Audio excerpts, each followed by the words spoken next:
Get it? Yeah, you laugh loudly because you don't want to hear the truth. At the end of the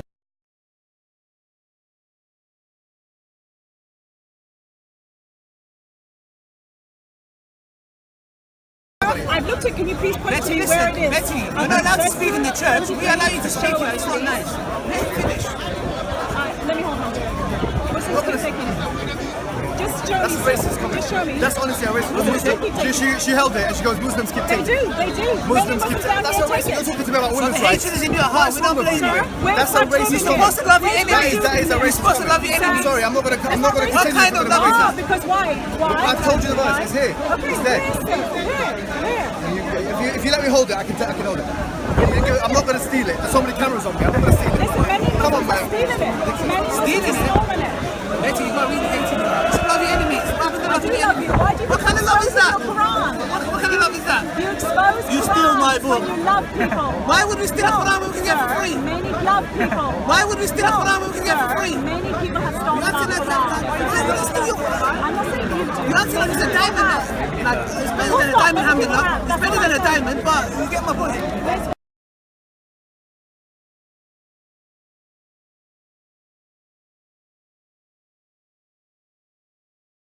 Okay, let me recite the Arabic for you. I'm not interested in Arabic. And this is Speak in English. Is Allah for English people? Is Islam for English people? The language is in the Bible. Is it in English? Betty, Is it in English? Yes, it's in many languages. Betty, he's in evidence that the Quran's.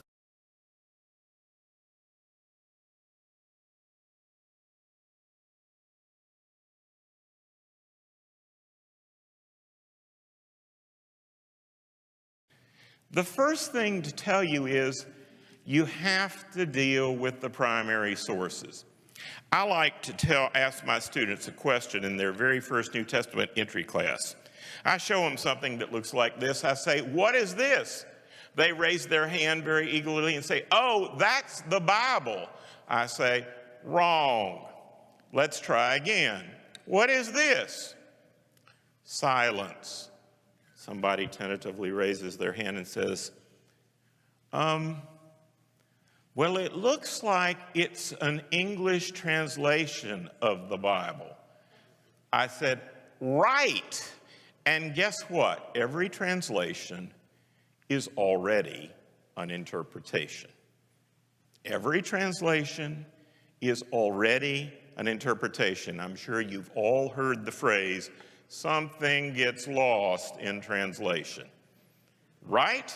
Well, that's all the more true when you're dealing with an ancient language, like Koine Greek.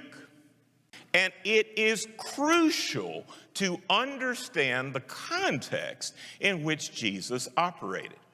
You cannot understand the Bible just by reading an English translation of it very well. And especially if you're trying to do the Sherlock Holmes thing and get back to the real nub of who the historical Jesus was. You just can't get there from here with nothing but an English Bible in your hand. You need to know context as well as text. Chapter 4, verse 31 and 32. Read it. What does it say? It says in chapter 4. Let me just tell you what it says in that verse. In that verse,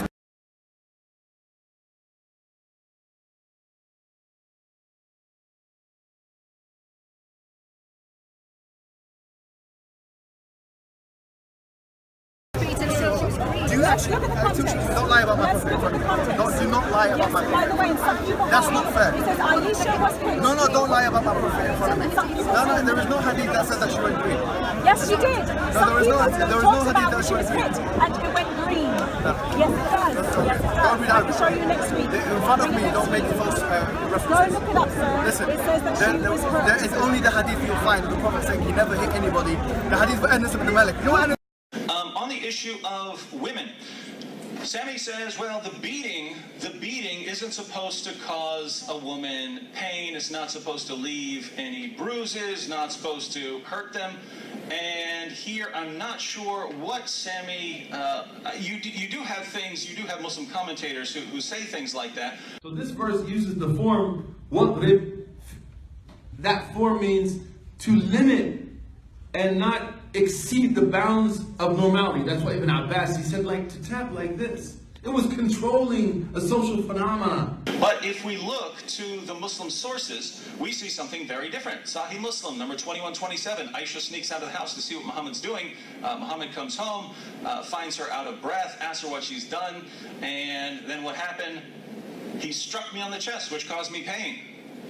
Wait a minute, this is Aisha saying what Muhammad did. He struck me on the chest, which caused me pain. I thought Sammy said it's not supposed to cause pain. So was Muhammad violating his own commands in Surah 434?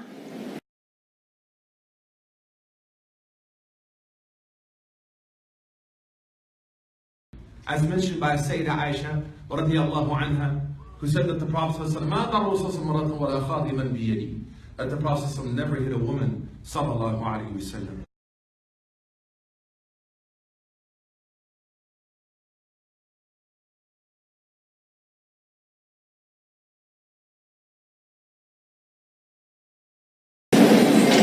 And as for the point about the Prophet Muhammad, he struck Aisha. I know that hadith he's talking about, but that's actually a wrong translation. If you read the Arabic, it doesn't say he struck her. It's actually he rubbed her chest. And he did that to another man in a similar incident. He wasn't striking her or hitting her. And that's the Arabic as well. Yes, there was some pain, but that wasn't the intention to cause pain. And again, the Prophet did it to another man, the same exact act. It's not an act of hitting someone or violence. And again, the Arabic doesn't say struck.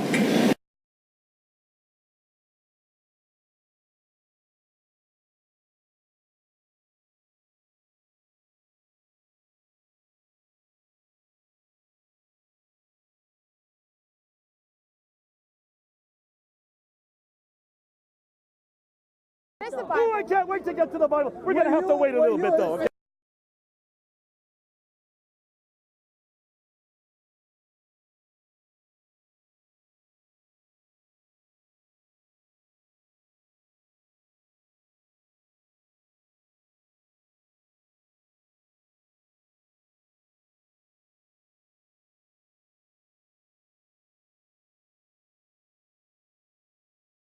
Exodus 21:20-21 gives instruction on how to beat your slaves.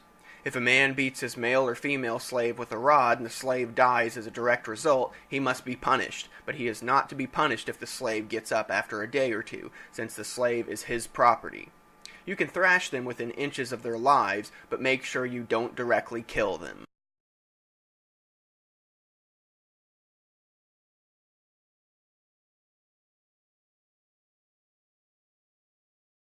Look at that! Look at that!